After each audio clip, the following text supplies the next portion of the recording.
So let me jump into Windows and show you how easy it really is to install PowerShell 7. All right, so I'm on my Windows 10 desktop and I've opened up a Windows PowerShell 5.1 session. And we can verify that by looking at the PS version table variable. So yes, I am running Windows PowerShell. Now, before we get to installing PowerShell 7, let's go to the GitHub repo, and I'll do this here from PowerShell, because I want to show you what you want to look at when you go here. So you're going to scroll down and go and look at the README file here. This section here, this is Get PowerShell section, this is the important part. This shows you all of the platforms where you can install it. You can also download the particular packages, such as an MSI file or a zip file, and there are instructions that you can follow for the different platforms. So you can install PowerShell 7 right manually from the GitHub repo, or I'm going to show you a way that I do it using a PowerShell command. So let's close this and go back here to PowerShell. Now there's a module on the PowerShell gallery called PS Release Tools. This is something I wrote a couple years ago when PowerShell Core first came out. And we're going to check to see here what is available. You may see a different version. So that is the version. I know it's not installed on my machine, so I'm going to go ahead and install it. We'll do install module, PS Release Tools. You may get prompted to install a new version of NuGet, or you may see a prompt like this because the PowerShell gallery is not trusted. I will get this prompt and I'll go ahead and trust it. So it will now go and download and install that module. So it goes pretty quickly. In that module, there is a command called get PS release current. And this will show me the current release, the current stable release that is from the GitHub repo. And as you can see, that is version 7 of PowerShell 7. Within the module, I have a command called get PS release asset. And you can look at help if you know some Windows PowerShell to retrieve the download files directly from PowerShell. So I can run get PS release asset, and there's a parameter for the Windows family, and say, all I care about are the 64-bit packages. So there is a package for an MSI and also for the zip. So what I can do is if I wanted to, I could download that MSI file and then manually install it.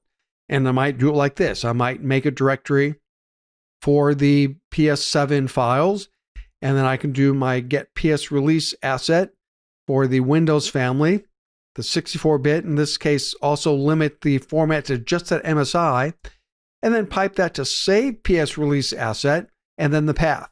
Now, I'm including -what if because I don't really want to download and install it this way. Instead, the easy way is to use install PowerShell. This will install the latest PowerShell 7 version on Windows. So really quickly, it's as simple as typing install PowerShell. I want to enable PowerShell remoting, and I want to enable the context menu so that I get that in Explorer, and press enter. This now is going to download and install PowerShell. Well, in my particular case, there is a mode parameter. You can specify whether you want the full MSI package installation, which is what I'm going to get because I didn't specify either quiet or passive. You can use this command. What I like about it is I can install PowerShell 7 with all my parameters quietly, basically in the background. So I have other laptops that I use, and I just kick off this task and install PowerShell 7 completely unattended, not to have to deal with it. If you have your own MSI or own software deployment tools or mechanisms, certainly go ahead and use those. So we're going to let this finish downloading, and we'll be back in a few minutes when it completes. And when it completes, it will start the PowerShell 7 installation. So I'll be back in just a moment. All right, so the download finished and the GUI part of the installation has kicked off. So I want you to see what this looks like. So we'll go ahead and click next. Really not that more difficult than any other application you've ever installed. We'll go ahead and accept the defaults. There's really no reason to change that. And I want to enable all of these things. I want PowerShell remoting enabled. Now I got some of these clicked because I included that in my parameters, but if not, I would check that here. And let's go ahead and click next. Install. This takes but just a moment. And it's done. Now I sped things up a little bit so you don't have to watch the progress bar creep along, but it does not take that long. And now PowerShell 7 is set up. I'm not going to install it right from here. I'm going to leave that launch PowerShell unchecked, but we'll go ahead and click finish. And now we'll go ahead and just clear the host here. And to show you that I can get into PowerShell 7, I can run it right from here.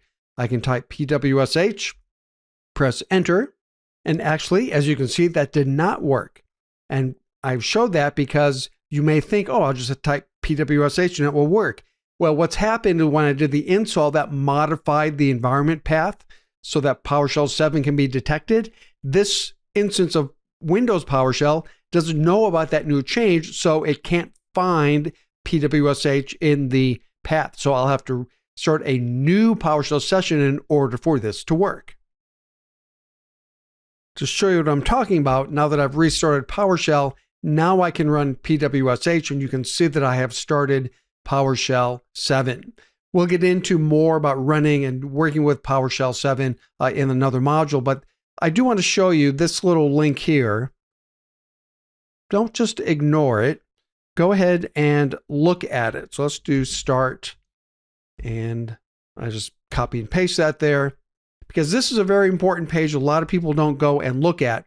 This has everything you need to know about PowerShell. There's documentation, there's tools, there are editors, gallery, related information, community resources. So I want to make sure you know that this exists and you take some time to look through this, bookmark this. This is a great resource that you should be using. A lot of people aren't aware of it. Microsoft tells you about it right here when you start PowerShell, but a lot of people just are in a hurry and get going and they miss that. So I think you'll find that very useful. When you're done, we'll just do exit and exit to go back to Windows. All right, so that is how easy it is to install PowerShell 7. Coming up, we'll look at more about how you can get around in PowerShell 7 and start discovering what you can do in PowerShell 7. But that's it for this demo, so let's go back to the slides and wrap up this module.